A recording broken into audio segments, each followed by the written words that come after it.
back to another episode of the No Filter Tattoo Podcast. I'm one of your hosts, Theo Walker, along with Bryson and Tez. What's good? What's going on, y'all? So today we got a special guest. We got Ryan Willingham, aka Shamrock Shonen on Instagram. If you don't know Ryan, he's actually let's hit the applause. We gotta hit the applause, everybody. Gang gang. So, don't know Ryan? He's a great tattooer with over 2 decades of experience. The owner of Apocalypse Tattoo. Get it right. Get it right. Good guy. And then he also is the creator, founder, and owner of Rad Comics, which is also the home of Gore, the Red Orc comic that he himself created. So welcome to the show, man. Thank you for coming on. Thanks for having me. No problem. So you said this is your first podcast, right? Technically. Technically, first podcast, yeah. Okay, cool. How you feeling? You're loose. You warmed up. You're awake. I'm good. It's a little early still. Looking forward to it. Yeah. All right, cool. So I know we're having you on today because we had a good theme for today's episode, which was to discuss the history of social media in tattooing. But before we get into that, I like to get to know a little bit more about you and your career. Since you have over 2 decades worth of tattoo experience, you got to see the industry before social media and now what it is with social media. So let's start at the beginning. When did you start tattooing? Why did you start tattooing? And where?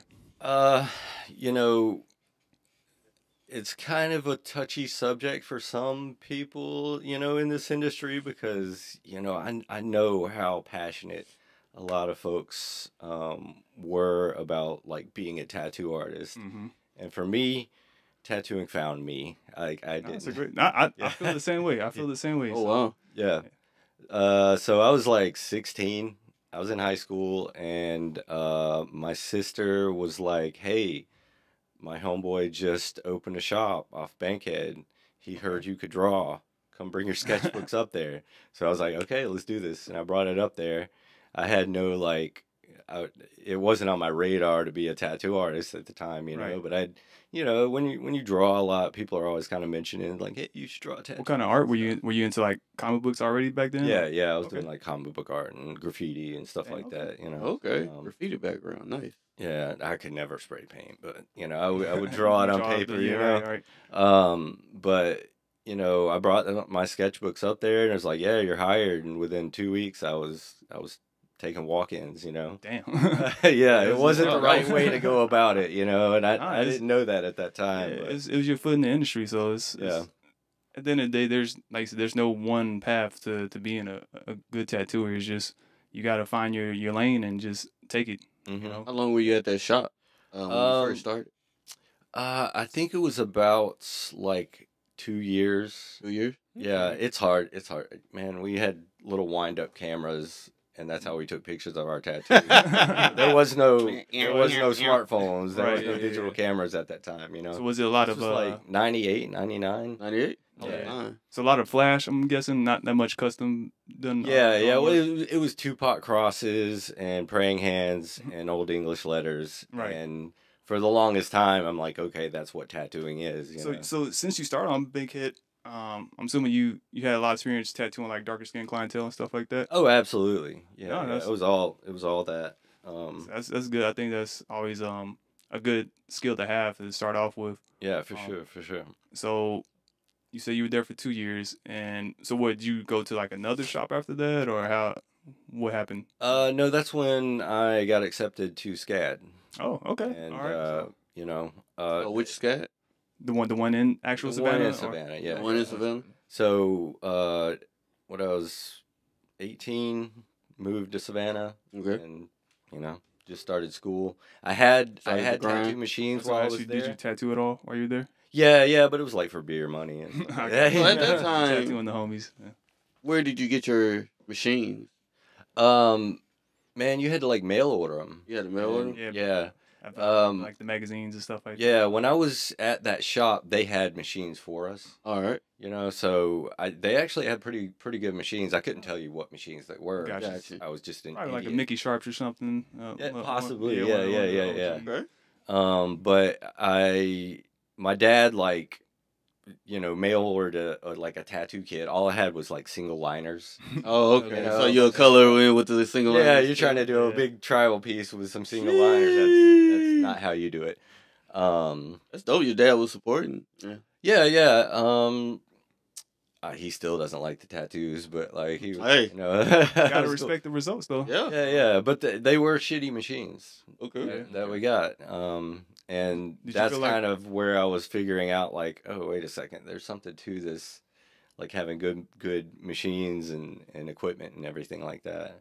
But that shop was like, I mean, we didn't have an autoclave. We had an ultrasonic. We were making our own needles and stuff like that. Okay. We were using new needles every time, but we'd throw our tubes in the ultrasonic, scrub them off a little bit, and Try to then, get them clean as possible. yeah, and it was like Okay. we were putting, our stencils on with speed stick and Right. stuff like that. It was Nah, just, like it was, a lot of tattooers these days, if they knew like what tattooers had to do and just to get the job done in like the 90s and 80s, I feel like I don't know, they'd be shocked, and they would I feel like they would look down on a lot of tattooers from then, but it's tattooing has changed so much over time, so it's yeah. so I kind of came in like at a period a little bit after you, so I started in like the early 2000, like maybe like 2011 12 ish. Mhm. So I was still around like for the tail end of like this is before pen machines, like you had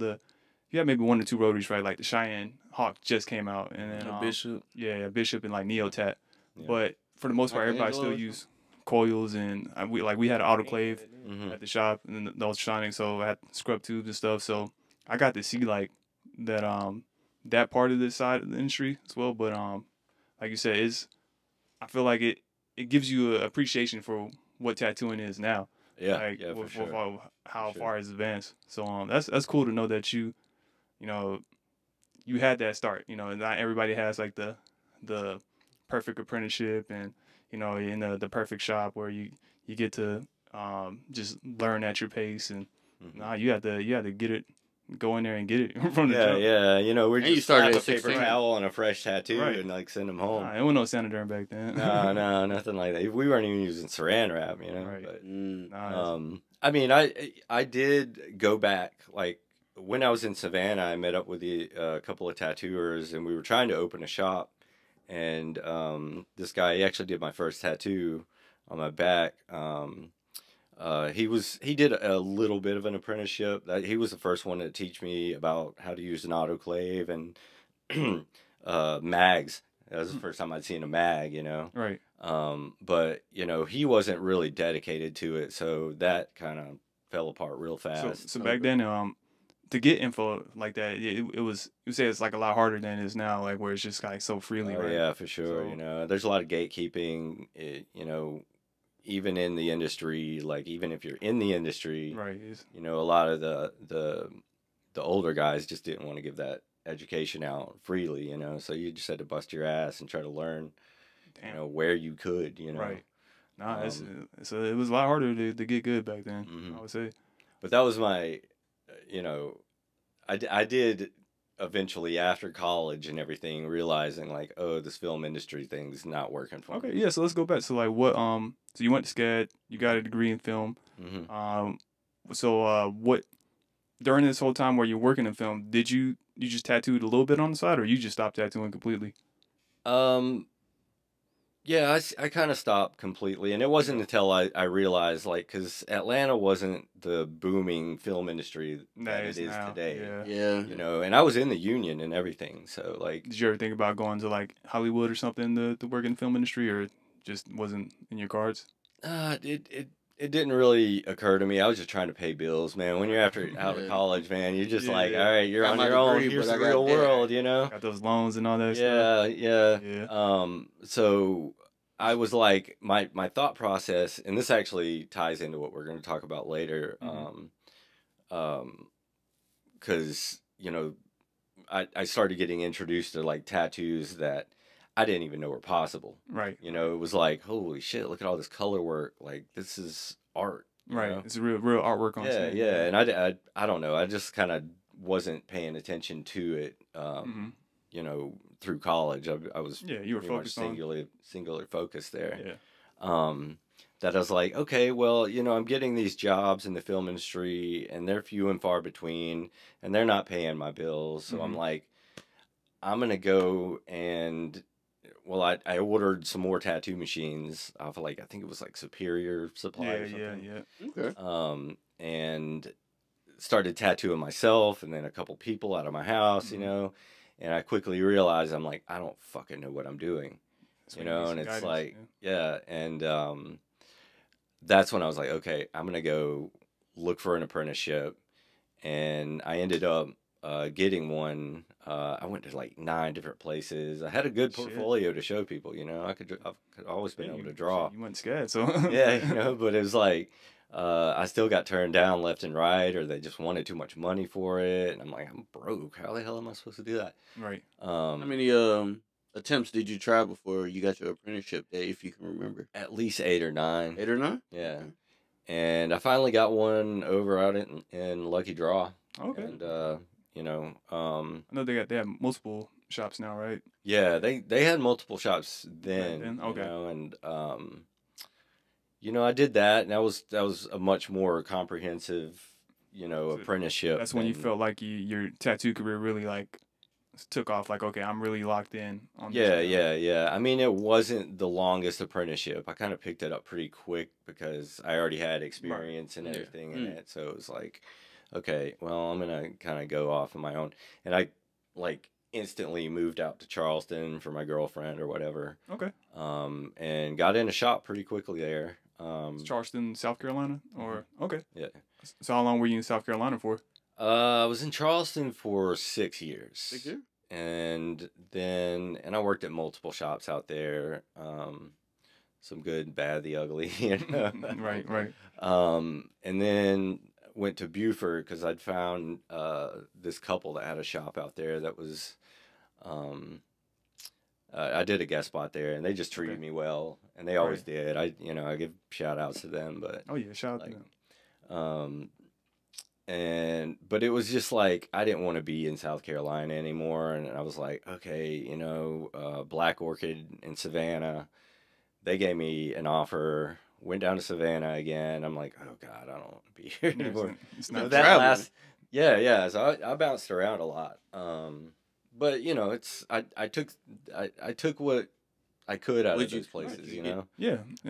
What I didn't like about how people ran shops, and what I did like about it, and kind of form my own opinion and the way I kind of do things now, and how I treat my artists, and just how I run my business and everything. Okay. So when did you know you were ready to open Apocalypse? Well, the idea had come while I was in Charleston. I actually tried to open it in Charleston and in Greenville, South Carolina.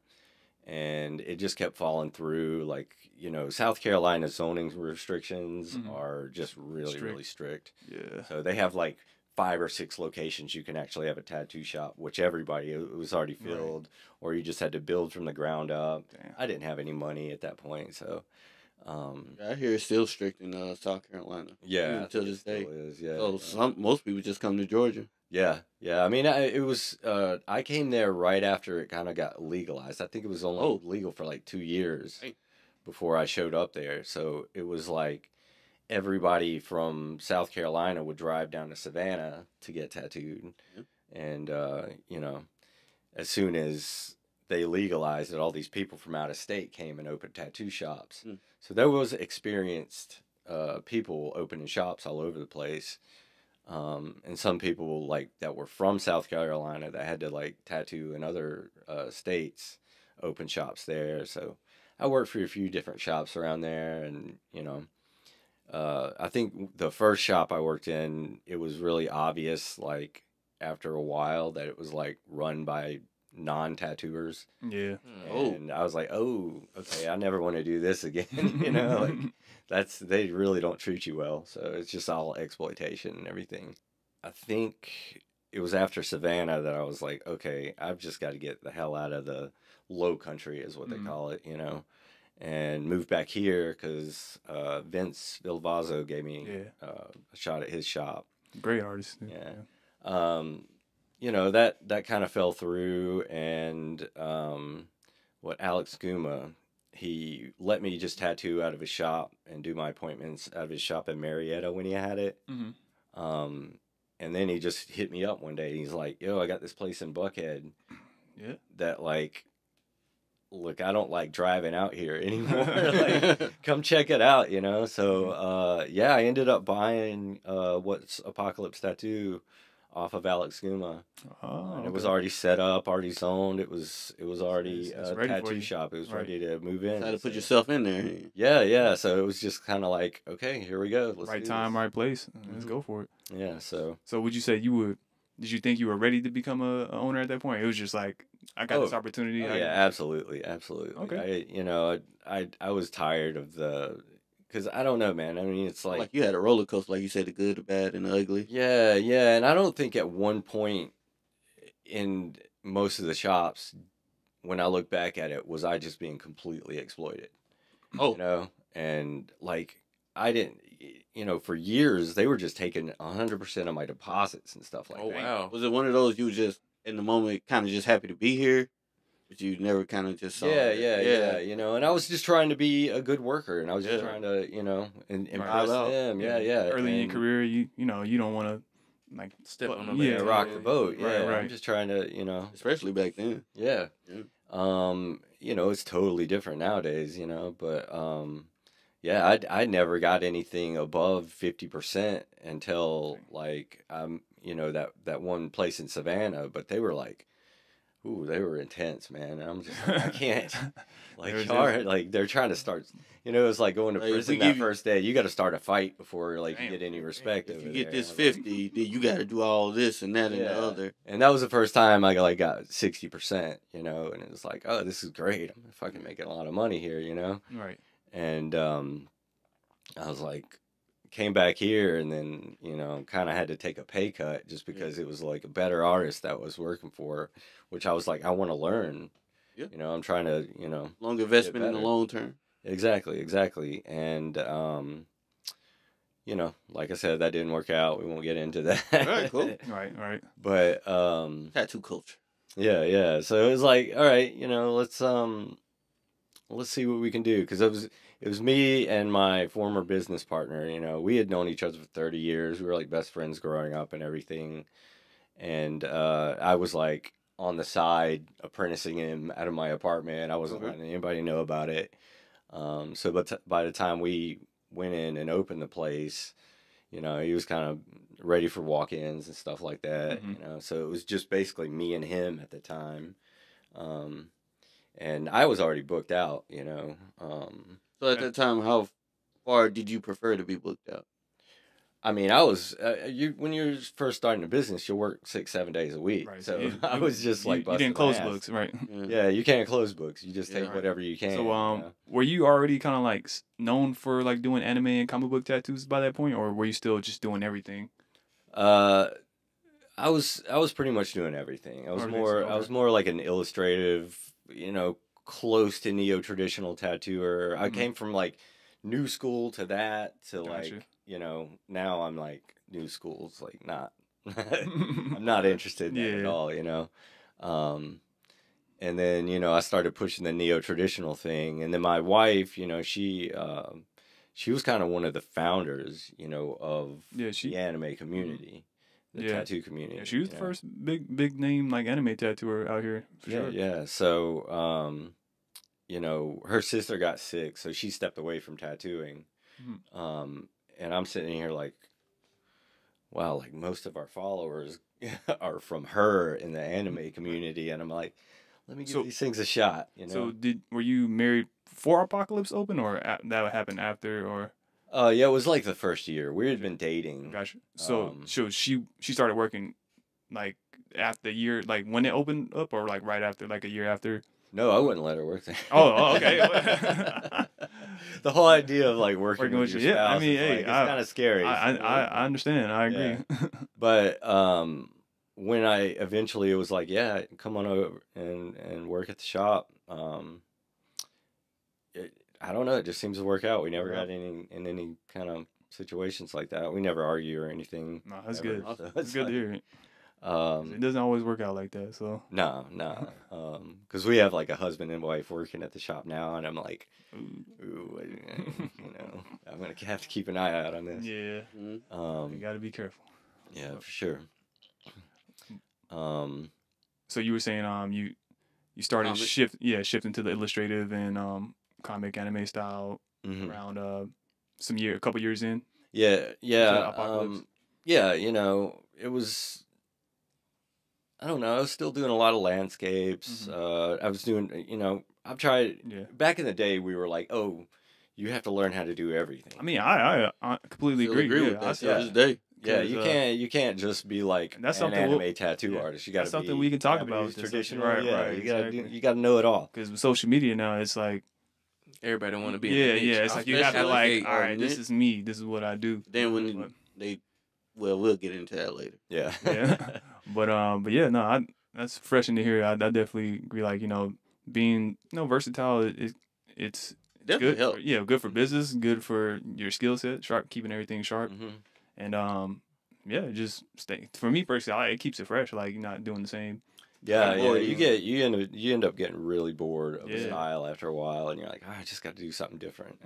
So I've always kind of switched it up from time to time. Yeah, no, I definitely get that.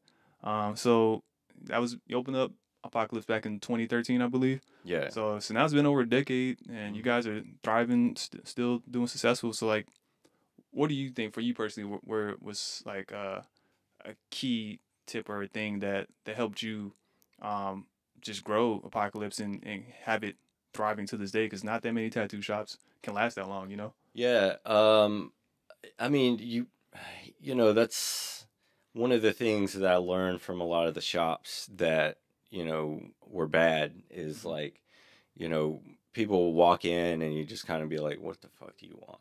Right. You got this attitude like, you don't want them to be there. You don't want to do their tattoo. And I was just tired of seeing that, I agree. And there is that customer service aspect of it where Key factor. Yeah, where you got to treat your clients in a welcoming manner, and when people come into my shop, like they're invited into our conversations. They're invited as kind of a family, rather than just get them in and get them out. It's like a laid back, like I'm. Like, you remember the name, you remember what's going on in their life. It's like you're just up there, like, hey, it's good to see you again, type deal. Yeah, absolutely. Yeah. And that's one thing I learned a long time ago is remember people's names. Yeah. And, like, remember what you were talking about last time you were tattooing, and bring it up again. And it's just you got to build a rapport. Say I'm ranked number 1 if we go in there. Remember names? I mess it up, but I can get it. Oh, I know you ain't side-eyeing me. Well, you, Mister, I have the best memory, and it's been a couple times. Hey, I got better memory than me. I never faked the funk. I'll wait. I never faked the funk. I'll wait. You can't answer that. You're trying to play that gray area. Call them out on camera. That's how you do it. Yeah. So remember names, artists. Remember names. That's the key. I mean, if I gotta like get into my calendar that day and be like, okay, what's his name again? Yeah. I'll do that right before I go. Give a little refresher, right? Yeah.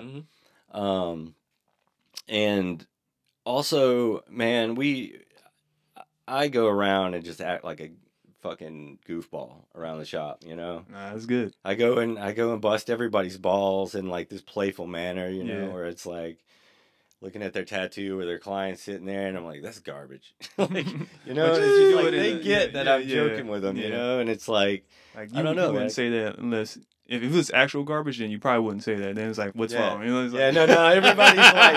Everybody's like, you didn't say anything about my tattoo. Now I'm worried that I'm doing a bad job, and I'm like, no. I'm just not in that mood today. Hit you with that. What made you do that? So no, it's good. Yeah. It's like you're being involved with everybody at the shop. You're not just to yourself and all that. Yeah, and it's like I'm also engaging with other people's clients, making them feel welcome as well. No, that's a great piece of advice. I agree. Like you said, your business is like pretty much your second home, if not your first home, because you're there so much time. So it's like you want people to feel like a family, and you want people to feel comfortable. So I definitely agree. Like, if as an owner, you should welcome everybody and make people feel comfortable to talk and joke around and Yeah, and just absolutely. have You fun. know, this job is like, it is a job, you know, Yeah. and it could be horrible if, you know, the environment's not right. Exactly. Yeah. We're incredibly lucky to do what we do. You know, we're sitting there Exactly, yeah. drawing on people, I love you. and you know, you can either make it miserable or you can make it fun. Yeah. You know, if Yeah. you make it fun, like, you're not working. Exactly. It doesn't feel yeah. like you're It never working. feels so, like a day of work in your life when you do Yeah. that. That's it. Probably so only 6 times I felt like I ever worked out of Yeah. 3 years. What tattoos were those? Ooh, I ain't gonna say. Ain't Soccer gonna say. sigillism? No, they're cool. They're cool. Actually, you could actually turn your brain off and just flow with it. I got you. But Are there any tattoos, Ryan, you hate doing now that you? I mean, I'm pretty picky about what I tattoo these Okay, days. okay. You've earned the right to do that. now. Yeah, I've gotten that at that point in my career where I'm like, yeah, I've got enough artists too to be like, all right, just go to them. Yeah, yeah. You know, somebody so- do me dirty all the time. I mean, you cover up master, man. So I'm not a cover up master. Have Theo do some trees. He love doing trees. yeah. Get Mhm. the tree silhouettes on the Yeah. Theo, well, you should see it. Got that pinky out. Smooth. Oh, man. Finesse them leaves. All right. So I want to ask one more question before we got into like the main subject today. So about your comic book line. What made you decide to finally start your own publishing company, right? Or is it like a Yeah, I mean, that's like in the works. Mhm. You know, like I said, when Nicole's sister got sick, I had to just kind of put everything on the back Mhm. burner and be like, okay, I'm gonna be the, you know, breadwinner. right? You got to step up. Yeah, I'm gonna take care of everything, and then you know, I'm like, okay, we had to like make a lot of artist changes, and it was a lot of stuff going on at the shop that I'm like, I have to put all my energy into, you know, getting the shop back into shape. Right. Oh, wow. And I think it's finally at a point where, you know, if I start working the counter, I'm just going to be behind the counter doing my comic book, you know? Yeah. But otherwise, it's like, once I get into doing it, like, I cannot be peeled away from it. Tunnel vision. That's so you Yeah. would say that's like your 100% true passion right now. It's like getting that your comic book. It's Yeah. getting there. I'm Yeah. still, Yeah, you still know, I'm learn- still like, I'm still like really the focused on screen the keeps shop. You going do up. the whole process yourself, like the drawing, the penciling, inking, and coloring, and all that. I did the first issue. Nicole's actually doing the color work for the second Okay, issue. wow. Oh, okay. So tag team. And it's looking way better than what I could do it. So like, I'm like, I wish she'll do more issues for me, but it's hard. Need more. Yeah, it's hard, It's hard to get her to do that. As far as the comic book goes, like how that started, man, I was like, you know, Nicole got me a script writing program for my birthday, which was February of 2020. Okay. We So had a lot of what is a time script around writing this. program? So, you know, March comes around, COVID. Damn. Bam. So I'm like, I got a story started. So I just sat down, went down to my basement and finished a 117-page script. Went into the lab. Yeah. So So the program, like it just like formats the script, right? Or like yeah, I mean it's a program for like film scripts. Oh, okay, But that's okay. what I learned how to do. Okay, You know, okay. so I kind of wrote it A good head as a start. movie rather than Oh, okay. a comic book. Which a lot of comic book guys will be like, yo, you can't do that. And they'll Not the gatekeep. gatekeeping in the comic world. Yeah, I mean, I'm not hurting anybody. you know, my so you know, one of our clients, she's like an Emmy-winning screenwriter, and you know, I'm like, okay, Genevieve, like, please read my script. I know you read a lot of scripts, and I know most of them suck. And she did, and she's like, oh my god, yeah, most of them suck, but this one does not. Damn. You know, so all right. she's had my back on that. Like, I try not to bug her a lot about it, but Mhm. you know, That's good to have that vote of confidence for someone in, yeah, for actually sure, in there. Yeah. sure. So, Professional opinion. yeah, and you know, that's when I was like, okay, she's trying to like pitch it to all these studios and stuff, and I'm like, all right, no, not yet. I'm not, you know, I'm not ready for that because I wanted to turn it into a comic book first, Okay. and then be like, okay, here's the comic book, now let's turn it into a movie, you know? Okay. Yeah, okay. So, that was kind of my, like, timeline goal, you know, everything Would- kind of... Would you ever be open, like, let's say if like a big company like Marvel or DC came to you and wanted to buy like the rights to it or something, would you ever sell it to see it reach like a bigger scale, or would you like, no, I want to do this, keep it like this, because you don't know how they will actually like change the story or change certain things. Oversaturated. Yeah, we can get it. Well, I could talk for Yeah. hours about this, man. Okay. No and yes. Mhm. I think it depends on the studio. Mm, Definitely, Marvel and DC, no, because Like- you know DC's Warner Brothers, Marvel's Mhm. Disney. like Dark Horse. Yeah, I mean, like Image Comics, Image, yeah, like they are actually kind of independent. okay. You know, Yeah. they're not like this big. They're the ones who did corporate Invincible, right, in Walking Dead. Is that entity. Spawn. Spawn? Okay. Yeah. Which was like their whole thing was like taking artists that have been kind of like exploited by Marvel and DC, and they kind of made their own company. And Todd McFarlane explains it like, okay, if you made a comic book that's being published by Image, you still own the rights to everything, you know? Yeah. Okay. And That's a good that's deal. where you got to be careful. It's like they will pay you nothing, and then they have the rights to everything, and it's Right. like, Mm. yeah, I'm not gonna put all this work in just Yeah. to be, you know, they'll take it and then just Put you out of your own thing. yeah, and you know how they do it. They take a great story and just Just like like ruin- yeah, Like running exactly. into the Great ground. Batman versus Yeah. Superman. Yeah. So they'll ruin it, you know. So I'm Yeah. like, I'm just trying to be really careful about like, you know, No, it's your how I baby. go about Yeah. it. Yeah, for sure.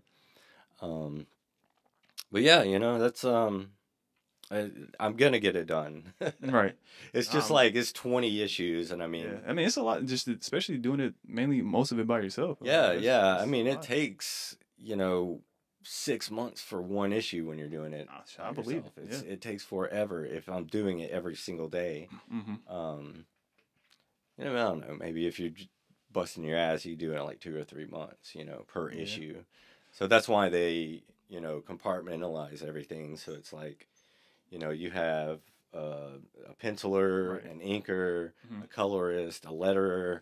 It's like an assembly line just Yeah. to get it You done pretty much- faster. The But majority of it. yeah, but if you look at like people's rates, Yeah. it's like it costs like $11,000, $11,000 to $12,000 just to get one issue done. Damn. So it's like I don't have that kind of money to be Yeah. like paying all these people. I'm just gonna do it myself. Yeah.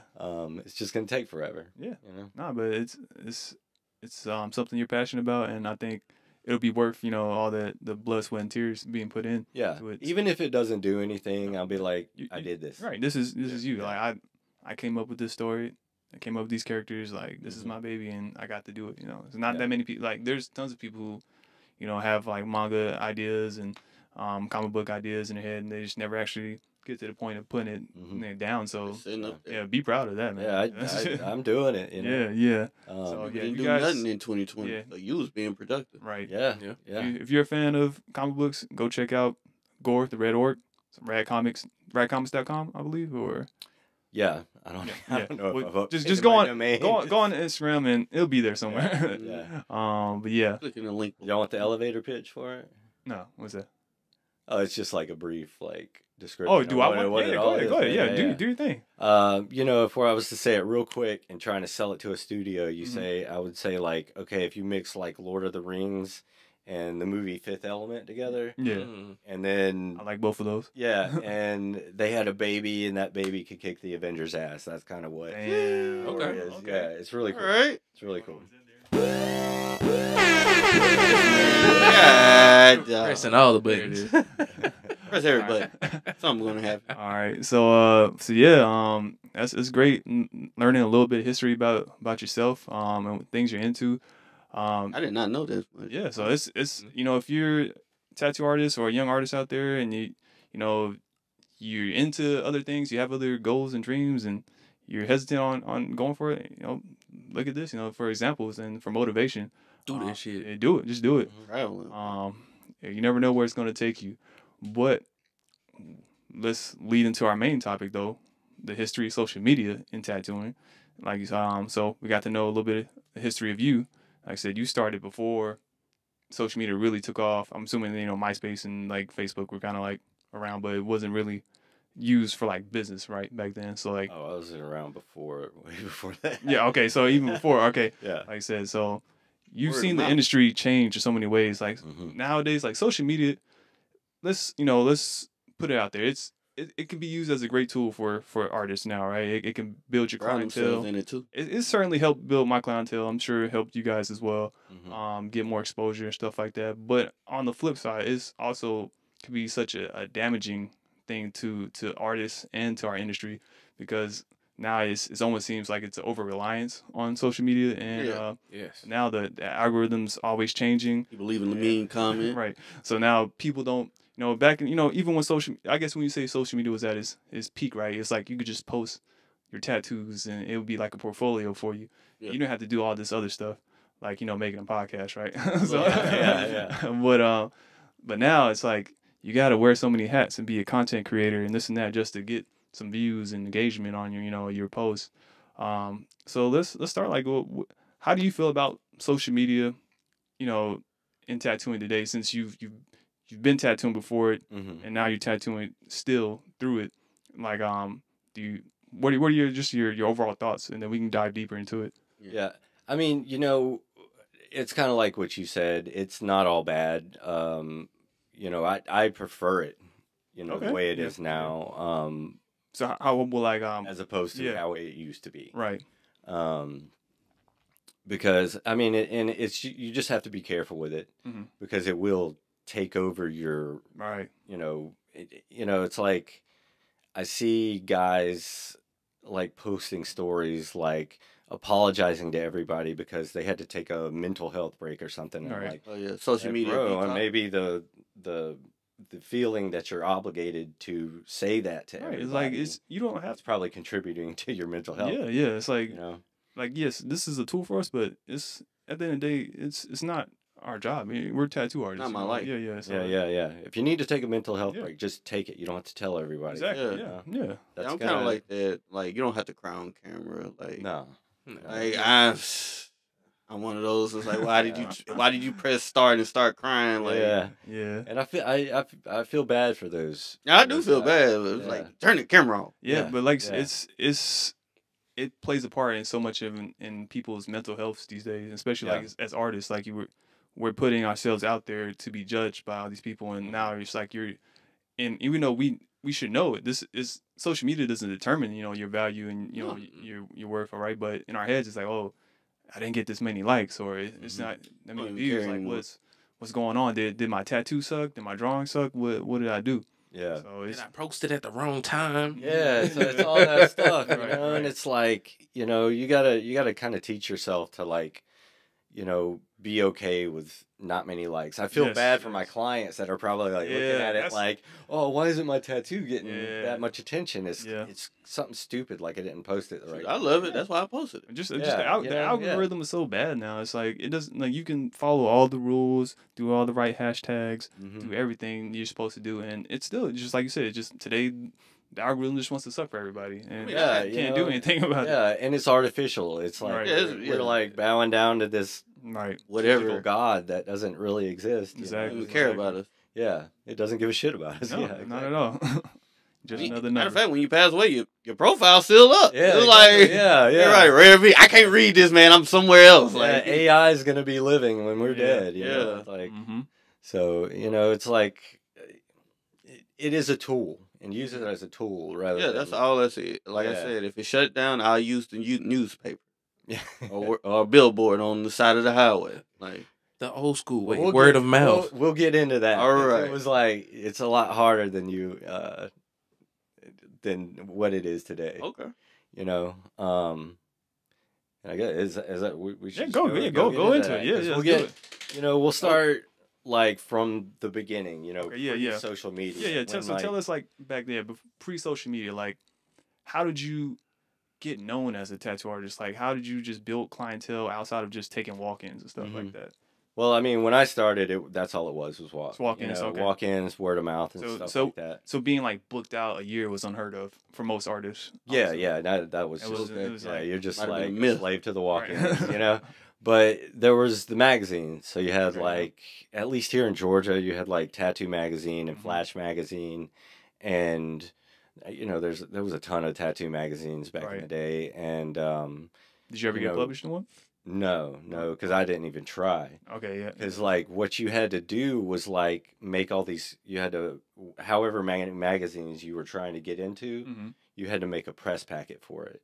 Dang. So you had to, Yeah. I didn't, Yeah, like yeah, I said, we professional were using photos, these wind up yeah. disposable cameras and the pictures Flash always came on, out yeah, there. glares. Yeah, you had to have a nice camera. Right. You had to like send 8x10 photos, like your Oh, whole yeah, yeah. portfolio and your bio and all this stuff to multiple companies. You had to send it out to them. Damn. Yeah. Whoever Um, bite. And whoever, yeah, if anybody bit, Got you one. might get a little small blurb. yeah, a little thing in a Yeah. tattoo magazine, Right. and that was mainly some of these old giants like Tony Schiavaro would be in Yeah. there, Nico Hurtado, Yeah, like Mhm. Bob Booth, Tyrell, yeah. Paul Booth, Yeah. and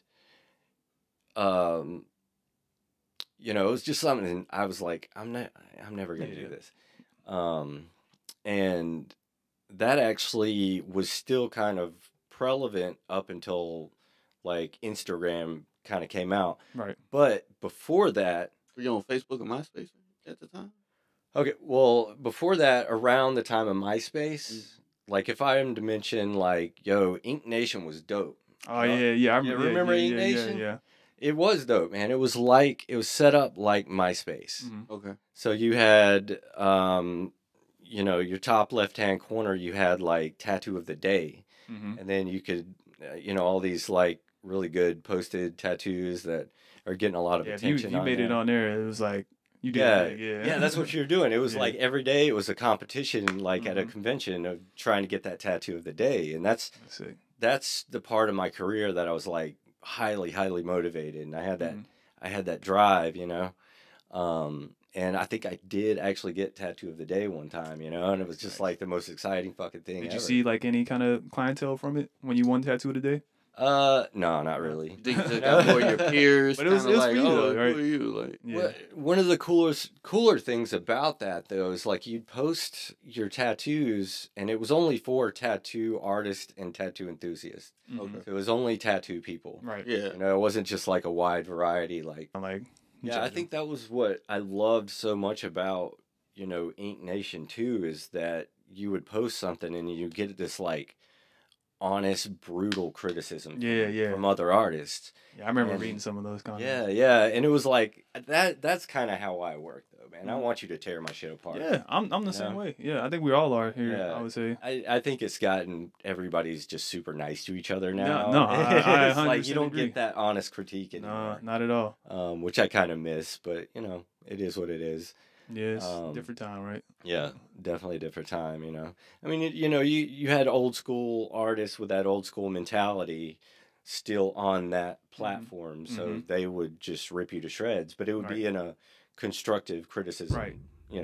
format. You can actually learn from it still. Yeah, exactly. And nowadays, if you say anything bad about somebody's tattoo, they just cry about it. Yeah. It's like, they don't Lock learn in. anything from it. Right. It's just like, Get some tussling in the back. You don't understand Yeah. my style. yeah, this is what? creative, It's like, whatever. nah, da-da-da. what- Talk about their whole childhood. I wasn't there. Yeah. And that was from like 2006 to like 2009, I think, is how long that lasted. Okay. And it just shut down one day, and everybody was like, "What the fuck? Where is it?" Mm. And that's also, I think, about the time where Facebook bought MySpace, Mhm. and as we know, Facebook's never been a good outlet for tattoo artists. No. Nah, not at all. And we were using that High for a school while. We were timeline. trying to, Yeah. it was just like like old high school friends and family and stuff Right. like that. So tattooing, it wasn't really getting me much business. I would get a little bit from it, but so there was that big gap between when Facebook started Mhm. and Instagram, Right. and we were still like having to do those press packets, Yeah. Mhm. you know, to try to get into those magazines. Mhm. Did you also do flyers? Like go to malls, car events? Oh yeah, you know, you go out to the bars and you Yeah, like, bars. yeah, you go out and talk to people. And I remember when the first like smartphone came out, I was so excited because I could just bring my portfolio wherever I went, and I could just show people my portfolio, and that's how I would get business. Mhm. Okay. You know, Smart, I yeah. actually go and do the groundwork and bring Yep. people. I would get people in my chair. I've never really had a problem with that because Yeah, some people don't do that now. yeah, no, you had to hustle like a motherfucker, Yeah. dude. Yeah, I think that's Anyway. that's lost now with the age of social media. It's like just the Mhm. actual physical, like going out, passing your cars, talking to people, Mhm. and just like you said, just getting like just going out there and grabbing those clients, like Yeah, just yeah. hitting them. And it is possible because of like Instagram Mm-hmm. for some people to Right, do that. right. You know, if you're like a beginner, you need to hit the ground running. Yeah. You need to get out there and talk to people. Every avenue, yeah. Yeah, get them in your chair. Kind of like how know? you said, you invite them into the conversation. You invite Yeah, opportunities to happen. yeah. I mean, I don't know how many times I'd go out and have drinks with somebody, and they'd find out I'm a tattoo artist, and then they'd be in my chair the very next day. Yeah. You know. Yeah. Because you gotta be a salesman. Yeah, Yeah, a lot of sell people. that people don't understand. Yeah, it's, Yeah. it's not just about tattooing. It's like I said, it's so many hats you gotta wear. Like I said, you gotta know how to talk to people and be engaging, and like I said, you gotta know how to sell yourself because it's at the end of the day, it's so many artists now. It's like what sets you apart from someone else. So Exactly. so yeah. you talk to them and they like your personality and they like your work, then Yeah. they'll go to you. Yeah, and you treat your clients well, and Right. they will.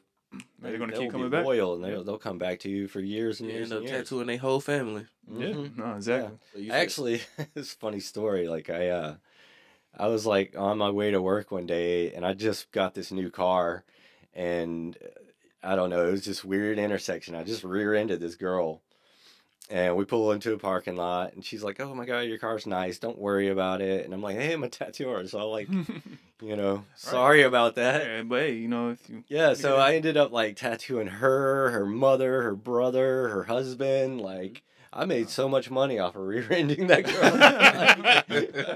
best car accident ever. Yeah. So, I mean, it's crazy what can happen. Yeah, no, you always be ready to promote, you know, and just put your name out there. You Mhm. never know when it could pay off. Hmm. I definitely agree. So so there was that gap between Facebook and Instagram. So now let's say like Instagram pops up in the picture. So how did you feel like it changed? Was it like to you was it like a gradual change in the industry, or was it like an instant like, wow, this is like taking off like crazy? Yeah, because I think I got on Instagram a little late, you know. Got you. Yeah. And I was already seeing like artists with like 20,000 followers and stuff like that, which I still haven't reached, you know. Not same. So it's like I was like, oh, I see the potential in this, you know. And then you start seeing like how somebody can have their style Mm-hmm. and then just be able to do that one Right. style. The whole idea of having to do every style kind of died that day, you know. Yeah. At least for some people. Yeah. The talented few that can, you know, really just do what they do. And I thought that was awesome. Yeah. I think that was really cool. And also, I think on social media, even though we see most artists do that style, they still do. They just don't post it at all. Like we might just like put on a side story, like, "Hey, this is what I did today." But some people still might do like the Pinterest letters and Pinterest flowers and stuff. Yeah. I mean, that's another. So you can't get fooled by the highlights. Sometimes that's one thing that I can say. Social media kind of did affect me the first 3 months. Yeah. Getting into it. Yeah. A lot of artists will see. They were just posting like what the the portfolio stuff piece. they wanted to do. Yeah. And I mean that's kind of how you want to like format your Instagram. No, you know? I definitely agree. Um, But yeah, people gotta understand like it. No, like yeah, you may just see this style, but I still do other stuff. It just may not be posted because this is the style that I want on my Not Instagram. trying to do this Yeah, every it's what day. I'm yeah, working you on. post it, and all of a sudden people are Yeah. asking for stuff that you don't Yeah. want to do. Right now, I do feel like certain artists, newer artists now are thinking like, no, I just come in and immediately I'm just gonna specialize and I'm not gonna do anything because the guy or girl I look up to only does this style, and so I want to be like them. Well, and sometimes they're you don't not know. even having Yeah. the best schedule of appointments. They'll straight up say, yeah, it's kind of weird this month. These are like past photos that I just said Yeah, you can post something. Yeah, Yeah, exactly. yeah. If someone may not post at all, and they might be working 7 days a week, you know what I'm saying? Yeah. Busy, and then someone might be posting Like, every what, day every- and might be slow, you know? Yeah. So Yeah. social media is, like I said, it's a lot of greatness, but at the same time, it can really jack up your mental if you don't know how to like look through the fake and what's real and what's just for business. It can be right? deceiving as Yeah. hell, you know. Exactly. I met It's like, listen. I mean, you know, it's like, you know, there's also this thing as like, are you buying followers?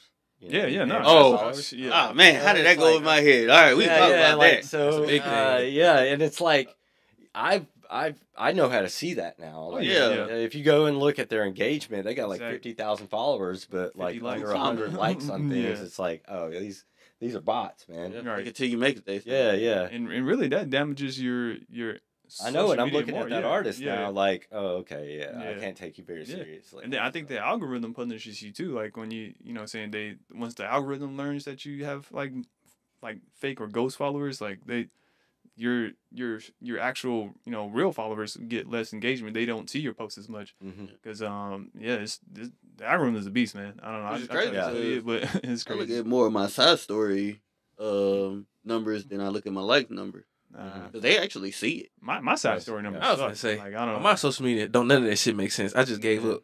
yeah, you know, that's I don't know what y'all done did. I'm Yeah, it's like I've accepted like it's this algorithm just gonna keep changing and it's just gonna get worse and worse at times. Like maybe it'll get better, but at least like I get comfort knowing like I'm not the only one. Like we're all affected. Like because I asked artists we talked to, like, hey, like, do you feel like you get as many likes and views and stuff? Like, no, I should drop down a lot. Or if you just go to the big names and go scroll down to some of their old stuff a couple years back, and they might have gotten like, let's say 2,000 likes, right?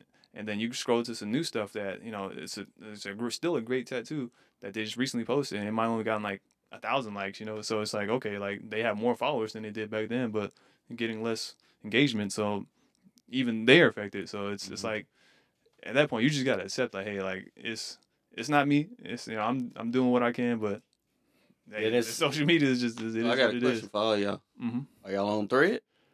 I made a I thread am, account. yeah, but I don't ever post look on at it. it. Yeah. Me, Hey, same. I'm starting on Thread now, so Yeah, I mean, I already told you. I try every lane and avenue. You never know which one See on that TikTok will now, pop man. off. But yeah. So would you say social media has helped your career overall? Yeah, especially recently. Okay. Once I started doing anime tattoos and figured out how to take pictures of my tattoos. Yeah. Which Now you most of my okay, career, I've been doing awesome tattoos, Yeah. but they look like shit in pictures. So now, I got a CPL lens. I figured out how to do it. Yeah. No, that's a big I think that's one thing that social media has forced us to do is to learn how to be better photographers overall. Yeah, for So, sure. Tattoos are the hardest things to get pictures of. Yeah. And marketing. Marketing. Yeah. Yeah. Oh, and that brings me to another point. It's like, man, I heard something the other day, which just kind of resonated with that whole part of it, and I had like some people that were working at the shop that like, they weren't the best tattooers and like, but they were just so like wanting to market themselves. They wanted to just blow up on Instagram really fast. Right. And I'm like, it ain't going to happen. Mhm. And I heard this one kind of phrase that just kind of like made that all make sense, and it was like, you got to work on your product before your marketing. Mm-hmm. They want to go like, viral, but they don't want to work on the value. yeah, they're putting more time into the marketing aspect of it than their tattoos. Yeah. Mhm. Yeah. So, and that's our product. Our product is our tattoos. Exactly. Yeah. So you gotta make sure that product is on point Yep. before you post every day, and just 100% agree. Yeah, just do the grunt work, man. Yeah. Just take every fucking walk in that comes in and just tattoo. Yeah. They're going to judge you anyway on social media. If it's Exactly, yeah. No, I 100% agree. Because I always think and say like, there might be artists on there who have like 50,000, 100,000 followers, but they're really good at creating like viral content, right? Yeah. But their tattoo work isn't that great. Mhm. So if in the beginning you might get like, why do they have all these followers? Like their work's not even good, this and that. But then it's like as I start to really like analyze their page and see like, you know what? They can have those followers because Yeah. those followers aren't the followers that I want most of the time Mhm. because they're not getting the tattoos that I wanna want do. I want to Yeah. do, or they're either like don't want to pay the prices you want to charge, and then two, it's those artists aren't as successful as you think most of the time. Like they might have the followers, but they're constantly posting, oh, I got a Tattoo yeah deal. yeah tattoo deals, and I Yeah. got a cancellation Oh, yeah, this, and or it's they're always like trying to they're never booked. They're just looking out, at so numbers. never busy. Yeah, And so- yeah, it's crazy to see too, like some like artists that you looked up to for years and years, all of a sudden start doing that. Yeah. They're like desperate, and you're like, Yeah. what is going on? Like, Nah, what it happened? gets scary at some points too because it's like, damn, like is the industry like going downhill, or is it just maybe they just like fuck up or something? What's going yeah, on? I You mean, know, we can get into the economy and But everything. like I and said, what's affecting that's- everything. yeah, but right. Follow and the like buttons are free. yeah, If they charge 10 cents, they ain't hitting it. no, absolutely not. But yeah, I would say like, so you do you think like I think we'll agree and say like the new artists rely on social media too much. I think, Yeah. especially new artists, Yeah, I'll say Yeah. new artists. yeah, Yeah. for sure. because they want to get that Instagram fame real Right, fast, right. and it's like it took me 10 years to get. They my want the follower 1 count, million views. you know? So like, But and it's like I But would say you, like I said, you only have 15,000 followers, right? Mhm. Which is good. This is great. But my thing is like, yeah, there might be someone with 100,000 followers out there, but you stay booked up. Like you can stay booked up as long as you want. And yeah, do yeah, stuff and I've you wanna always do. been that way. So Right, it's so like to I me, haven't really yeah. been like So you didn't even not have so fol- concerned Yeah, with exactly. like all that So stuff. that's followers didn't exist in your time where you was staying booked up. Yeah, because I know how to do the groundwork. I Right, just right. know how to get people in my chair. A lot of people need to and get the remember. Yeah, tattoo. talk a lot about Instagram. Nowadays there's so many other options too. There's TikTok, there's YouTube, Threads, like you asked. Twitter. So have you like branched out on any other platforms, or do you feel like that's kind of like the newer generation's thing? I'm just gonna stick to Instagram. Yeah, what I think about that is like we should just stick to Instagram. Yeah, I know a lot of artists that are getting on TikTok and stuff. Yeah, I'm we one try, of them. but I you don't don't- get TikTok. I Yeah, try. you I don't- posted it on there. It doesn't work. TikTok, I love though, TikTok Yeah. to just watch. Yeah, I don't. Yes. I don't like posting stuff on. I'll there. forever say they're funnier than Instagram when it comes to Yeah. video. It's I don't know. It's TikTok just like, doesn't really care about like watching tattoos. Yeah, or, like they want seeing- fun. care I feel about like they want likes. They just like information. yeah, on yeah, TikTok. stuff like that. Yeah, Yeah. yeah. It's like I just find it educational. Yeah. Yeah. It's Yeah. very informative. If you want to know, learn a it's language, you like- can actually watch Yeah. it on Yeah, TikTok. yeah. yeah. But I think that's going to be starting to put more pressure on artists to just have to juggle all these different social media Right. platforms. Threads. I'm seeing a lot more people doing threads. Yeah, I see more artists on Mhm. Thread. Yeah, I never been on Twitter. Like I like Twitter, but I always just thought it was more for like really for like to get news and like bring Watch like, for sport? yeah, Sports sports highlight? stuff like that, Sure. or Yeah, it's got. comedians or something like that. it's I got- just had to change my Keep it Twitter down. algorithm. Yeah. They went a little too violent on mine. I was like, hey, Yeah, hey, yeah. tone this down for me. Yeah, it got real right wing real quick. Yeah, nah, Um, it gets quite crazy on there. But like, yeah, I don't see how Twitter could help a tattoo artist at all. Yeah. But Threads, it does look like it might be helpful because it is owned by Meta. It is Instagram, Yeah. basically. It's Yeah, basically that's how I thought about Instagram's it. Twitter. Yeah, Yes. 'cause you got your same follower base from Yeah. Instagram on there, so it's like you don't even have to like rebuild it. Yeah. Way. And I think maybe that's going to be a good venue to almost get back to that Ink Nation thing to where you can, Yeah. you can say Yeah. something, you can talk about and start conversations about Yeah, the tattoo industry and your tattoos, no, in general. yeah, I definitely think there should be some kind of space for that. Yeah. No. It does, yeah, because Instagram, it's not really a space to like start conversations in Yeah. our industry. more so It's the- more showcase. like arguments or something. If you Yeah, do yeah, start yeah. something, yeah. some haters getting on Yeah. your comment section, and it's Right. like that's not constructive criticism. That's Nah. just you being a hater. Yeah. But what I typically do for TikTok, kind of have like a little link for Instagram, so you can just click on it and just. Yeah, My goal is to get people from TikTok to I would say, move to Instagram. yeah. Yeah. That should be the main goal for Yeah. tattooers. Is like Yeah. it's really the- just The what do you say DMs? I'm gonna just say DM. direct message sucks on TikTok. So Mhm. they hit that thing. Boom. Yeah, it's just like an extension of your portfolio. Then they If it email helps, you. It helps. If it doesn't, like, but I agree. Like Instagram to me has always been the best for business. Like Yes. it's the best way to like. Because I mean, I know I've had a lot of clients that'll come in and they'll be like, I only have an Instagram for tattoo artists.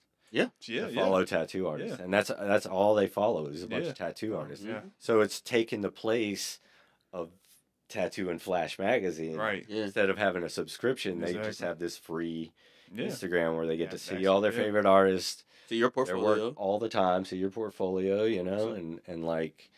Would you say Um, it's And it's a good chance for them to see your face too, because I'm pretty Yeah, sure that's- back then you communicated them however you did, and they didn't even know what you looked like. Yeah. How do you feel about like it seems like nowadays like the key to the algorithm is like people want to see more like the artists behind the work too, like getting to know a little bit of their personality and just on day-to-day life. So are you like, do you feel like that artists should like kind of put some of their personal life on Instagram and social media, or are you kind of more of like a private, like, nah, I like to keep, you know, my personal life to myself? You know, I think that is kind of neutral. If you want to do that, you want to do it. You know, Yeah. I think now, I mean, this is kind of me starting this, and I'm like starting to make videos, for the shop and everything. That I don't know. I just kind of want to do it. It's not because I'm trying to appease the algorithm. Yeah. It's for But yourself. they keep saying, and that's another thing. It's like 24, do something new. Yeah, you'll talk to somebody and they're just like think that they have the algorithm figured out. Right. And they're like, you Never. got to do this, you got to do Right, that. okay. And you try it and it's like, Right, it's it not don't work. working. The algorithm is always changing, and it's like, that's why I said like you can't get so caught up in like trying to like beat Instagram or just keep up with it. Like you at the end of the Keeping day, up with me. you gotta post something because it's what you like. It's like I like this tattoo, or you know, I'm here eating at this restaurant and I like this food. You know, Sorry. no, you good. Yeah, you good. We'll edit it out. No worries. Let's keep it authentic. Right. You're good. But yeah, so it's one of those things like I feel like the best way for artists to kind of keep their sanity in this age of social media is just like you said, don't worry about the likes, don't worry about Turn them engagement. shits off. Yeah, turn them off if the numbers, you know, affects you, like and just remember, use it as a portfolio. This is like this is a way to showcase your best work. So if someone were to happen to come across it, they like it, then they want to book with you, you know. So it's not about getting the most likes and the most followers. If you stay busy and booked up, then that's the goal, right? That's the goal. Yeah. So Them follows do not equal money. I'm Right. gonna say, if y'all look at my page, y'all see my followers. My following is even. yeah. Yeah. Oh yeah. That whole like you gotta have like a ratio of like. Nah, I don't This- believe in that. Yeah, Oh, I hate yeah. that, Like man. followers. Yeah. Yeah. Yeah, I'm, no. I don't wanna have if I more like than you, I'm gonna follow 100, you. Yeah, that's what it comes down to. I want to have Got that 20K, 20K followers, and you follow 6. 0 people. Right. I'm like, oh, Yeah. okay. I met one. You seen? I met one. I was like, "Why you got this?" Yeah. Oh, you know. I was like, "All right, whatever." I honestly don't care about following. Yeah, and you know, God, we're putting too much of effort into that instead of our art. Yeah. You know, let's just do art. Yes, Exactly, Be yes. artists. Let's do what we love, and you know, put our passion, put our energy into the passion that we got into this in the first place. Exactly. Yeah. And you know, you do see artists. Well, I wouldn't say artists. They come in wanting that. They want the lifestyle. Yeah. They don't wanna- want to be an artist. Exactly. They want to be. They want to do tattoos, but they don't want to be a tattoo artist. Yeah, they want to be an influencer. Yeah, exactly. Not Yeah, an influence. artist. You said yeah. it right. So Yeah. it's like It's like Nah. these, and what's just crazy is like, man, like these social media, like even the super, like you got a few like, I would say exceptions, right? But for the most part, most of these That people, exception is like 1%. Let's keep. That. yeah, it's very small. But for the most part, all these like these famous tattooers on social media who have like 50,000, 100,000, 200,000, like. If you go out in a regular world, you're still a regular person. It's not like you go out there and like, oh my God, is that blah blah blah on Instagram? Like, no, like nobody knows you that much unless shit it's your is client weird. or What something. are you doing yeah. at Kroger? Yeah. I shop. So it's like- groceries. I don't know, man. I keep Yeah. getting like called out in public, man. People are like, "Oh, you're Ryan." I'm like, "Really?" Like, Hey, okay. happened to be this but week. but you're not playing the social media. You just Yeah. you just I know. I posting, yeah. don't. I Yeah, don't. so- like, so you know, they like the authenticness. if I don't feel like posting, I'm not gonna post. You know, Yeah. Like, it's Because so how do you that's feel another about- one of those things oh, yeah. that we're like, you gotta post like every day. I was going. Okay, that brings up a good question. Then, like, how do you feel about like the pressure to post tattoos for your clients? Right. Let's say like you did a tattoo and like so you may just not feel like posting, or I don't know. It's just like I already did this character like 5 times for you. I just don't want to post it again. Like, but then let's say your client might feel away like, oh, well, you didn't post my tattoo. Like, did you not like it? I was like, well, no, I just. It's tough, right? It's because It like is now tough, it's like man. I feel bad. I feel Answer, bad. I can I'm like- answer that from what my clients tell me because I do tag their name into the caption and their post. They'll be just fine with it, just a side story. Majority of them. yeah, I do. I say that helps. Like now with side stories, like you know, you can just post it on there, and But I do have to say a large Tez thing. But do they like it? It ain't up to what Instagram says. Your clients should just like it for themselves. Yeah. But in this age of social media now, some people need validation. Like they need to like, oh, like man, my artist posted this tattoo. That must mean like it's one of the best or this. You and that. actually, It's like I will forever say this on camera. Yeah, I'll be like to my client that I did not post your tattoo. I'm sorry. I love doing the tattoo. Like I probably just took a shitty picture of it. yeah, like that's what I will happens most of forever the say time. this on camera. When people say, "What's my favorite tattoo?" I don't have a favorite tattoo, but I do have favorite clients who got the tattoo. I actually enjoy the clients more than the tattoo. I can actually say that. Like, you got a dope tattoo. Let me clarify that real quick. But when I remember, like, oh, where you came from, I'm like, oh, I say you went on vacation to the Bahamas, you went to Russia, you went to Germany, went everywhere across the world. I'm more interested in the person versus the tattoo. You gave me a dope design, and I'm grateful for it. But the person who's wearing it, I like them more. Yeah. So, I like that. Yeah. Just show that like you weren't just another client to me. Like I still care about you. Like I'm genuinely interested in your life and stuff like that. So clients, if you're watching, like don't take it personal if your tattoo doesn't make it on social media. Just because they actually more happy that I remember stuff that they did from the last conversation. Yeah, so it's not that deep. Sometimes Yeah. I know a lot of times it's usually not. Yeah.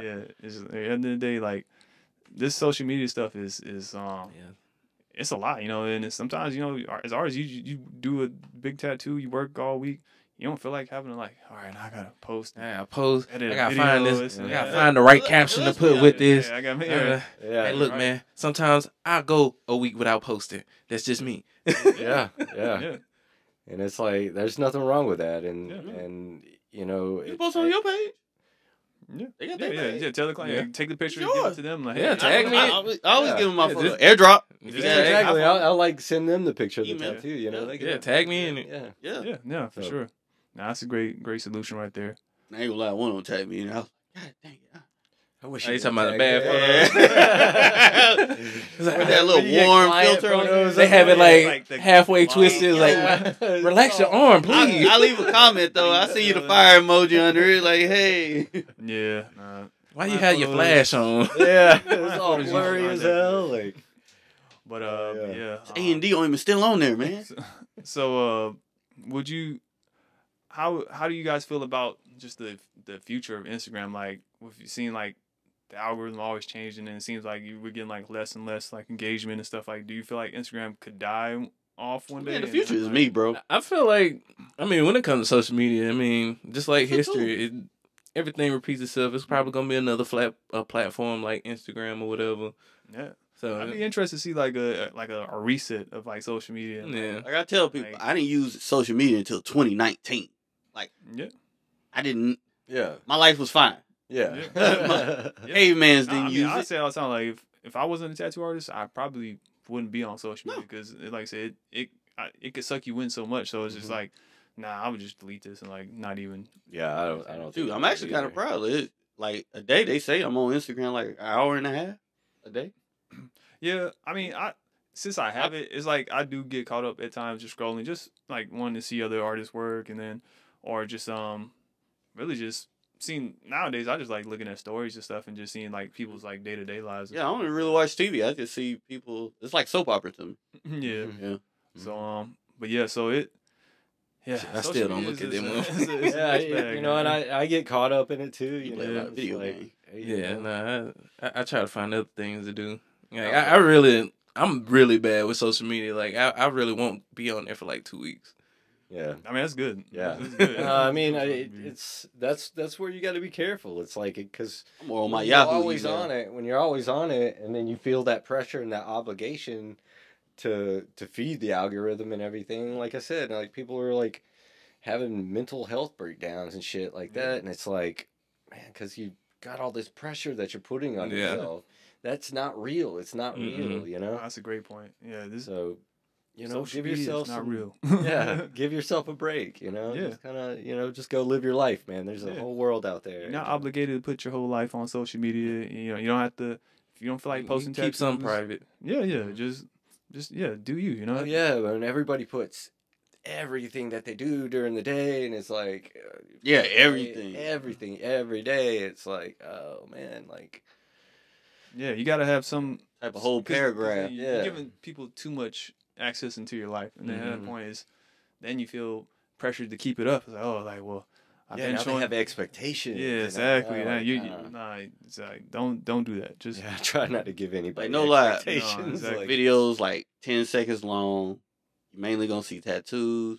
You see me do like boomerang, yeah. but Chinese fortune cookies I've been adding now. I was like, yeah, this is my little Chinese fortune cookie flavor Yeah. there. I mean, I like doing it every once in a while. I just Yeah, be like, it's oh, not this like- is a cool little event in my life. Yeah. I'll post Yeah. that, you know, Yeah. but, I'm too like, selfish. I'll I say- be like, this is my moment. Yeah. I know that about me. No, Yeah. I mean I get that too. Like it's like a lot of times, you know, how many times you've been on vacation and you want to take a picture or video just so you can like record it and maybe not necessarily post on social Yeah. media, but just to have, which is Memory. It's good memory, but at the Mhm. same time, it's like I feel like because of these smartphones and social media, a lot of times we don't even live in the moment. It's just Mhm. like Yeah. we're getting there to record the moment and then watch it later instead of just like actually like remembering how we felt and like Yeah. experiencing that moment. You know what Yeah. I've experienced when it comes to stuff like that, when you go on vacation and stuff and you record a little peek. Mm. Half the time I don't even go back and watch that video. I Yeah. just remember it. Like I would say I every now and then it's not immediately, but it's one of those like years later you might just randomly Yeah. like I like now that the iPhone like they do the memories thing and they like randomly yeah, do yeah. little slides like, oh, I forgot about that, that's cool, Yeah. you know. So I would say that's cool, but yeah, don't try to live every moment for like a photo or video. I just Yeah, like we went to Iceland and Oh, Iceland it's is the beautiful. craziest, most beautiful place I've ever been to. that's in my on life. the list. Yeah, And you know, every little kind of spot we go to, we were promptly followed by a tour bus. You know, Oh my lord. full of people, and the whole time, man, they're just looking at all this stuff through their phone, and I'm right. just Not like, even get to move it out of the way and look at the whole thing, Yeah, like, yeah. you know. And they just did that, and then they get back on the bus and leave, and they didn't experience it. Yeah, You know? yeah, You like that it was Instagram. weird. It was weird. yeah. It's the new Put new the age phone man. down. Yeah, Take They one or say- two pictures and then go and just Yeah, experience. it, exactly. you Yeah, know? that's Mhm. yep. I That's definitely- probably how boring their life is, where they have to highlight it to the point where, like they like how Instagram do that Instagram versus reality. Yeah, My life yeah, be yeah, like, yeah, ooh. yeah, I yeah. be like, bro, that, Yeah. Yeah, that's what, it's a lot of deception. Should have on put the Instagram. phone down and walked around and like really, Yeah. really. you know what's looked funny? at That's it, how I feel about my experienced it. tattoos. Like when I do my tattoos, everybody know I suck on putting on stencils. It's probably 2 or 3 times it's gonna be right, and everybody look at me. What are you doing? This is actually normal for me. Yeah. You just see the finished product. You don't know that. I was like, That could be your shtick, man. Yeah. You could just be like the shittiest stencil guy ever. Yeah. You know? And it's like, hey, you're on to something. Yeah. I Start suck recording at putting the on films, man. stencils. Yeah. Everybody has seen that in here. I'll be like, Bryson, what are you doing? It's like 5th time, man. Bryce is putting on another fucking stencil, man. Let's check this out. I can honestly say I probably only put on 4 good stencils ever in my life. Like, ever. There's been times I've been. There's our whole art form. I be looking at Theo. Theo be over here. Nah, I Louis mean, Verbe, I be done like, had how some the nights hell where he I do that? I almost gave up on it. Like I was like, look, we might have to reschedule because like it's like the 4th, 5th time. Like if I don't get it on this try, like I don't know. It's like- Artel like that too. I be over here. Yeah, it's like trying to do like a. I can't see. Say you got like Yeah, I was gonna say, that I'm- shoulder cap area too. Like Mhm. it's like Usually- a geometric design or something. At the most, it's usually like 3 times I have to put on a stencil. My eyes, it'd Every be once in a one while, time. it's probably like 4 or 5. But Yeah, out 2 times. Yeah, they be I won't pissing go me off past in the 2 corner. times. Y'all put it on one time. I be over here like, It'll be blurry as Yeah. hell, and I'll just be like, I can work I'll for be this. right. Nah, for real. All right. So overall, let's say. So do you guys think like social media has helped the tattoo industry Yeah. more, or do you think do you think it's hurt it more too, or at the same time, or what do you like? Since it's here to stay, like I would how do you, say how do you I feel? feel like that's up to the individual. that's the low-key. craftsman. Yeah. Yeah. That's the Okay. craftsman. If you But I think if you let it run your overall, life, has helped. yeah. I Because we're not having to send press packets into magazines and right. just hope that we get picked, you know? yeah, nah, Like, I give you a great example. Like, by travel wise, what's the longest client distance that they found you through Instagram for you? Oh, wow. They say, hell, I'm from this country and I found you through social media. I think China. China. Yeah. Then wow. many times you done That's had crazy. your peers contact you for like 3 to 5 years. You finally meet them in person. What do you mean? Like say me and you never met in like It's like you follow 5 years, but we followed each other. We People you were cool with. we on chopped social it up. Yeah, on yeah. You social would have never media. met unless Then you, we you just saw 'em go on to the social media Anime first. Inc. convention. We was like, yo, we already know each Yeah. other. It's just like So yeah, finally it meet. connects. It I have connects no people memory, from but all- I know that happens a lot. Yeah, you know? yeah. It's like, I can't like pinpoint like one Yeah. specific situation. Yeah, but general stuff. Yeah, I would say that happened. You know, our situation. It Like, is cool though. yeah, Mhm. like I followed you for a while. I want to say I found you and your wife's work. And then finally got to meet you at the seminar years ago. And yeah, it was like I know that guy, but I don't know him. You know what I'm Yeah, saying? yeah. It's like, but so no, it's gonna Until be we're weird. like start like Yeah. posting like saying, "Oh, I'm my Instagram handle." yeah. Oh, I know who you are now. Like, Yeah. Mhm. So- Nobody knows each other's names. It's just Nope. your Yeah, Instagram handles. The at this Instagram point. handle. And that's another weird thing about the whole thing is like, Getting introduced by intro. yeah, we go to the conventions and You we're like, Cosmic I don't Cap. know who you are. Yeah, yeah. It's like, that's not my name, but I understand. Yeah, now I gotta Can't be even like, get mad I'm at it. Shamrock Shonen, you know, Right. like, Shamrock. yeah, oh, that's you. Okay, I got you. So, Yeah. Happened the other day. Spike. Oh yeah. So no, I guess I can see like the benefits of like showing your Yeah. face. yeah, You know, yeah, it's it definitely helps in that aspect. I would say. Yeah. But yeah, overall, I would say social media is definitely has positively impacted the industry more than it's hurt. Like you said, it's allowed us to gain clientele from all over now. Mhm. To reach and connect with artists from all With over. other artists. Yeah, and then like I said, artists can specialize in styles more. Mhm. But it has to also, like I said, you have to look at it as a tool and not a job. You know, it's like, okay, Yeah, like absolutely. this helps me, and yes, I do need to work with it at times, but it doesn't need to consume my life. Like, you know, like, oh, Yeah. like I'm not gaining enough followers or this and that. Like something's wrong with me. No, it's nothing's wrong with you. It's okay. You know, so remember, like, just use it as a portfolio, use it as a tool, but don't let it consume you. I would Yeah. say the big Just do good tattoos. right. Yeah, that's it. Yeah. The end result is good tattoo. So Yeah, work on your product. Be a good the person. marketing, you know. right. And, It's there for free now. Yeah. you know? right. So I said if it was 10 cents, Yeah. nobody would do it. hit Yeah, that button. Yeah. So Because I think that's what happened with the Ink Nation that I was like talking about at the, Okay. the Oh, beginning. They yeah. wanted to start charging like $5 to use it. Oh. oh yeah, And people were like, nah. fuck that. And it just went down instantly. Like, yeah, so. yeah. No, it's when money gets involved. But now it you got some changes. pages that charge to for you to post and stuff like that. Are you talking about like the repost Like, page? the and stuff like- repost page on Instagram. Yeah, but like you was saying earlier, like a lot of those You don't followers need are those, bought and though. stuff too. No, though. Yeah. that's a topic. No. Well, Like, yeah. I mean, like recently I've, for the shop, like I will pay for Instagram ads. Yeah. Oh yeah, Yeah. for sure. But yeah. for my personal stuff, no, Mhm. that's got to be like, Authentic. yeah, this is like, because I'm paying for everybody at my shop. Yeah, yeah, you want I more want exposure them for to the- be yeah. booked and Mm. them to stay busy and them to Exactly. make money. So it's like, yeah, I'm gonna spend a little bit of money to like Mhm. boost the shop to get more Mhm. people in the door. No, so. yeah, as you should. Yeah, I definitely Yeah, there's agree. nothing wrong with that. But Yeah. as soon as you, It's how you go about it. yeah, as soon as you go off on one of those like second, I guess, Third party. yeah, third party Instagram followers thing, Yes. that's when you're doing it wrong. Yeah, If you're actually paying Isn't it- Instagram to yeah. like sponsor your posts, Yeah. especially if you're like new to an area, Mhm. Right, that's a right. great tool Yeah. to 'Cause have. that's still real organic clientele that you're getting. Mhm. Like when you're buying like followers and comments, is none of it's real. So it isn't like, yeah, I guess you do it in the goal to like gain more engagement and stuff, but Mhm. a lot of times it doesn't work out like that. So it's Yeah. you just really just waste. Yeah, those ads. I mean, you can be really specific to like Mm-hmm. you know the What area region, that you want, age and all range. that stuff, Yep. age range. Yeah, Yeah. and you could be like, this is the type of tattoo. So I'm like anime, all Right. that kind of No, stuff. I and they're definitely comic like books, so agree. it's like- It's a great tool. Like I think a lot of artists kind of don't want to do it, but I think like you said, it helps, especially like if you're a shop owner and Mhm. Yeah. you want to just boost like your shop's reach and stuff like that. Yeah. Like I do the same. Like So, like it's the good and the bad of how you go about it. Mm-hmm. So like if I'm doing a guest spot somewhere, I'll do that specific to that area, Yep. Yeah. Yep. and it works out. I get Yeah. booked out for Mhm.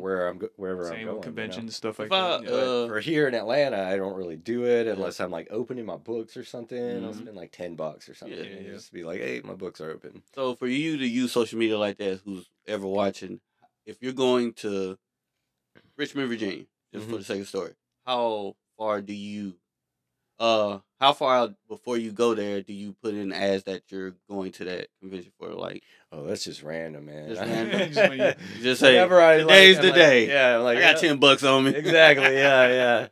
But I usually try to do it, give it a couple of months, like Right. there's some times where I'm going to a convention where I have a really hard time booking it out, Okay. and then there's some times that, man, I'm booked out within minutes, so it's like you have to be prepared for Whatever. it. Yeah, adapt. prepared to have a hard time booking, Okay. Yeah. So it's not a That's bad worst idea case to scenario. just kind of, Mhm. Okay. just kind of give yourself. So speaking of social media, how do you feel about the fake pages that's trying to portray to be tattoo artists and stuff Oh like Lord! that? Oh, yeah, I mean, scammers. this is social media, man. Come Yeah. on. I think it's a pretty good scam. We cannot combat it. No, All not we at got to all. do is try to inform Yeah. the public to be like, yo, you got to do your research. Mhm. Make sure like we're not reaching out to you, to get money from you. Yeah. We're never gonna do that. Yeah. If you Legit come to tattoo us- artist not gonna hit you up. Yeah. Yeah. Exactly. Like they're not gonna be like, hey, like I need I need you to book right now, and I gotta like this book right now is special for tomorrow or something. It's Yeah. like if it's too, I need you to give me half your deposit up front so I could go get the ink. Like what? Yeah. You know what the fuck? fuck? You got- right yeah. here. You gotta look for I the don't red know what to flags. tell you. Yeah, that's It's like, how are you a legit tattoo artist and don't have the ink already? Yeah, we had like 3 people a week at one point just showing up. Oh. Like, Same. yeah, they're like, oh, I got an appointment with Daryl, and we're like, Who? there ain't no Daryl here. Right. Like, Yeah. Yeah, no, we would get same clients to come Yeah. in and I got a guy acting like me. yeah, but Yeah. not even that. The other guy who just sends Ink clients. God of ink. Yeah, just Yeah. well, the name don't matter. It's just fake anyway. mhm. Yeah, they would just there's red flags. I would say that people like clients, if you're watching, like you can spot the red flags if you know what to look for. It's like one is like if they don't give you an actual shop name and address until you put the deposit down. Mhm. That's red flag number one. Like any legit artist is going to say like, yeah, I work Matter here. of fact, it's yeah. probably gonna be in their bio. Yeah, Yeah, exactly. I'm easy to find. Yeah. Yeah. So if, I mean, even from our website, it's like you can just go straight to our Instagram Yeah. from our website. So Right. just go down the line and just be Exactly. like, okay, this. no, this artist isn't matching up here. So Yeah. so that again, if the prices are too good to be true, like if they're if they're $75 any Right. size tattoo. yeah, like a $200 sleeve, Sleeve like, at come on. $35 $200 name day sleeve. for Right. a long time. Come on, I ain't like gonna lie, I low key don't feel bad for the ones to be like $75 for a full sleeve. Like, come on, right? Yeah, you knew better. Yeah, I mean, I gave him a $25 deposit. I was expecting to pay $50. yeah, but I mean that's another thing. It's like not only do we have to be educated as tattoo artists, but clients and tattoo collectors, there's a Yeah. level of education that they need Yeah. and Mhm. etiquette when they come into a tattoo shop and everything. Yeah. And that's something I see a lot on social media right now is like us educating the general public Yeah. about just getting tattoos. Yeah. And like the red flags, we point out red flags, and I think people are starting to listen, it's and getting a little smarter about it. Yeah. So. social media can be a great tool to educate clients and stuff. Especially the first timers, they getting their first tattoo. They like, I don't know nothing. Mhm. And actually, they seen me. I sit them down for like 20, 30 minutes. I explain everything. I was like, hey, are you going more patchwork? Are you going more flow route? Mhm. Which route? That's the first thing. Do you know what that is? I don't know what that is. Okay, let me break that down for you. Yeah. All right. But yeah, I mean, it's a good tool, Mhm. Yeah, and if you use it wisely and are careful with it, it's super helpful. Yeah. Definitely agree. All right, so before we wrap up this episode, let's end this episode with giving out some just a tattoo tip, random, whatever, if you got something that's gonna help a tattooer down the line or even right now. I would say, if you want me to start, I can start it off unless you guys got something in particular. I'll start it off. Just to get it. For this one, understand your aftercare process. Okay, what do you mean by that? So My bad. Okay, all right. the floor is mine. But Go through the entire aftercare process. all right, what you have to do is work on your car with no sleeves on. But nah, all jokes aside, learn your aftercare products. Make sure you have the labels of how your aftercare procedure is going to work for your tattoos. A lot of times, tattoo artists just wrap you up and say, "All right, bye," and sometimes they be like, "I don't know what to do." So usually, just have a step-by-step process. That's about it. Okay, yeah. Keep it simple. Yeah, no, I mean, that's I would say to add on to what he just said, for most artists to have it like either have it formatted in their DMs where they could shoot it to their clients for aftercare, because you could tell them how the aftercare work, but more than likely they're gonna forget something. Exactly. Yeah. Or you could put it on your website. So that's what I do. I'll go over it in person, like, all right, you do X, Y, and Z, but just in case you forget, here's my card. You go to my website. It's a whole little thing of what I just ran down. It might be a little bit more than what I just said, because I might have forgot something. Yeah. And we got tattoo brain after tattooing them all day long. So it's like you'll forget stuff in the tattoo process. So then they'll go and then talk to their homies, and their homies is like, oh man, you don't do it that way. You do it this way. And they'll listen to their homies before they listen to you. Right. So it's like, you can tell whenever they come back and it's healed like shit. It's like you listen to your Been homies. tanning heavy. Yeah. So like, that's why I love these like derm shield stuff. Yeah, Oh man, it's taking a lot of the headache out of like explaining stuff to people. Just keep it on. Don't mess. I got something a little toxic. No, I do got to tell. Hey, y'all need to stop trying to sneak this numbing cream on, and then you come into the shop. I'm wondering why your skin is weird. Okay, so that's for the clients, basically. No, that's for the clients. You need to be open with your artists if you use a numbing cream, because some of y'all, I done found out, and I'll be like, something's off about this. A lot of those numbing creams have different agents, so it does affect your skin. Yeah. Yeah. And it normally wears off after an hour, and it's like twice as painful. Yeah, So, I say the same thing. Yeah. unless you're getting some tiny little thing, like It hasn't happened a lot, but I have tattooed a couple of people, and they was like, yeah, I didn't want to tell you, but I already put something on. I took it off the saran wrap in the car. Just know if you use numbing cream, you're probably going to have another session. Yeah. Yeah, I would say numbing cream should only be like, if you absolutely cannot sit still at all, like you need not some against kind of numbing that. cream, then yeah, go ahead. Like I'd rather deal with numbing cream than deal with you like moving the whole time. Yeah. But How do you Like feel the about extra, numbing cream? like the extra painful areas, like ribs or some shit. Yeah. Okay, I give you a pass. You gonna take but like yeah, if you can sit for it, you just want to like cop out of the pain. you Like gonna nah, do cream just for your ankle. take the pain. If you got to break it up into sessions, break it up into sessions.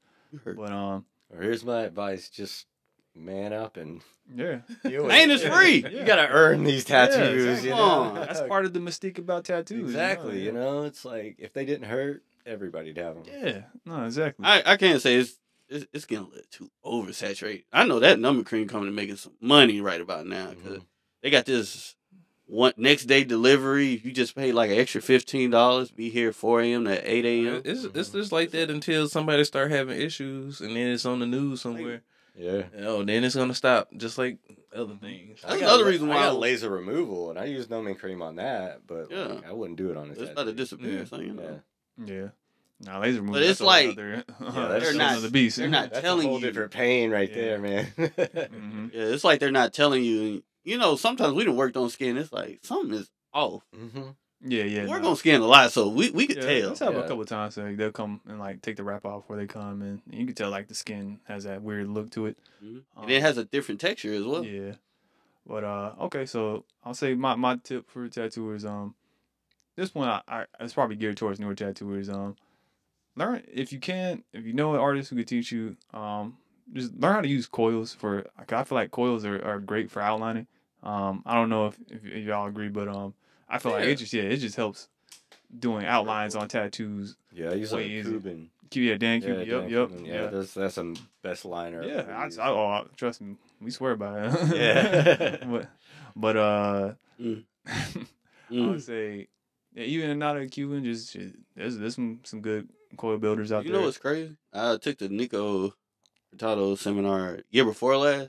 Mm-hmm. It was probably over 80 people in there, and only me and another person only raised our hand who used coil. Yeah, because it's like that's crazy. We'll get tattoo artists who come here just to kind of hang out and gain like some knowledge and stuff, and they'll always ask like, all right, what are you lining with this? And like, no, like what cartridges you use to line this? I don't use cartridges line. I use standard needles still, and then like, I don't know. It's something about that standard needle and like and Eden. A lot of people who use coil and Eden either. Nah, none of them. All of them use rotary. But I'm over here. I'm tired of this. I'm like, oh, y'all little. Yeah, so I missed they did like fine lines. Yeah, that's like a comforting sound to me. I love walking to a shop and you hear that buzz, and it's just like, all right, this is a tattoo shop. Yeah, and then you smell the green soap. Right. I've seen a lot of illustrative and neo traditional. So yeah, on their pages they Eden. So I'm like, if you could learn how to use it, just do it. Trust me, it'll change your life. Mm-hmm. They don't want to try new things, man. I already know. Oh yeah, they got their one so machine many times they don't want to buy. Oh, I guess that'll be my advice too. Like, I've seen a lot of like younger tattooers get in and they only have one machine. Mm-hmm.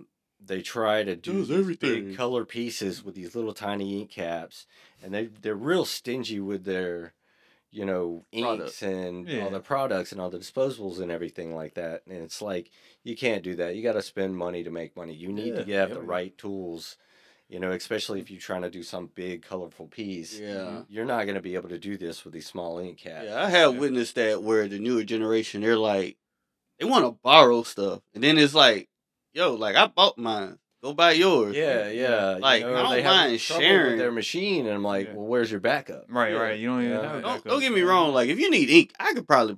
I got one rule. If I got low ink, I ain't sharing. But if I got enough, I give you a cap. Yeah. I'm a definitely a big believer in large, size 17 large ink caps. Like, it's like, you don't have to fill it up all the way. Like, they want to fill in this big area with like a 9 mag, and it's like, get a 27 mag out. Yeah. It's gonna be smoother. You're gonna be able to pack it in salt. Less traumatized. Move a little bit faster. Yeah. So like, I mean, you got to also think about your client's pain threshold. Yeah. It's only so long they can sit there. Yeah. So I mean, if you want to be like greedy and you want to milk the clock and just try to make as much money off your client that's just kind of an asshole. That's shitty. Yeah. But like, you know what I'm saying? Get your tattoo done in a efficient, decent. Be efficient with it, and to be efficient, you need to have all the right equipment for it. Right. Yeah. Don't be cheap with those. Buying those bigger, larger needle sizes. Yes, they cost a little bit more, but like you said, it'll end up you'll do a better tattoo because of it and be more efficient, and your client will thank you. Absolutely. Down the line. Yeah, I love a curve bug pin 17 or 27 mag. Yeah, that's my go-to like as well. Paintbrush, man. Yeah. It's just beautiful, like smooth. Use Quadron needles or what? Use Quadron. Same.